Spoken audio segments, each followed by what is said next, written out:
Which night was that? Not coming out the way I want it to sound. It's gonna help me with the chafing. Yellowtail fishing in the Keys, take 19. All right, Rush, one of the things we do here a lot in the Keys when we fish with you is we go yellowtailing, right?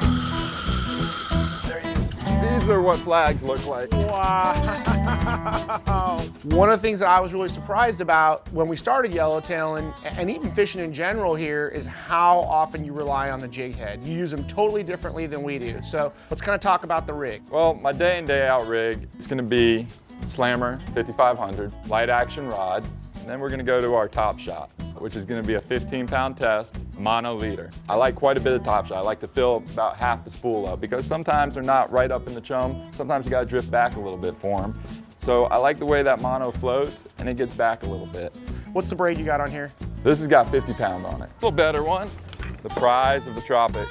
Then we're gonna go to our leader, our fluorocarbon leader. You know, that's just for a little bit of chafing. Then, depending on the current, it's gonna be your jig head. All these jig heads in all different sizes with the same super strong hook you've become accustomed to. So that's what you're putting that little chunk of bait on for a yellowtail and kind of drifting it back in the current naturally, right? This is pretty much my go-to. This is what I'm gonna start with every day. A 3/16 ounce jig head. Okay. Nice strong hook. It's not gonna straighten out on you. Color matter to you at all? Sometimes I like a little bit of pink, a little bit of red, just matches the bonita or whatever I'm using for cut bait, but it really doesn't matter. Okay.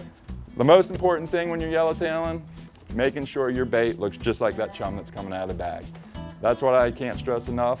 Make that bait look like the chum. If it's blowing out of the bag fast, you just gotta keep up with it.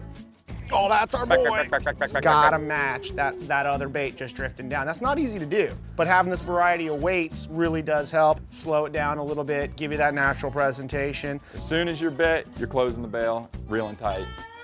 Match the hatch, make your bait look like the chum. We're in pretty much Jurassic Park.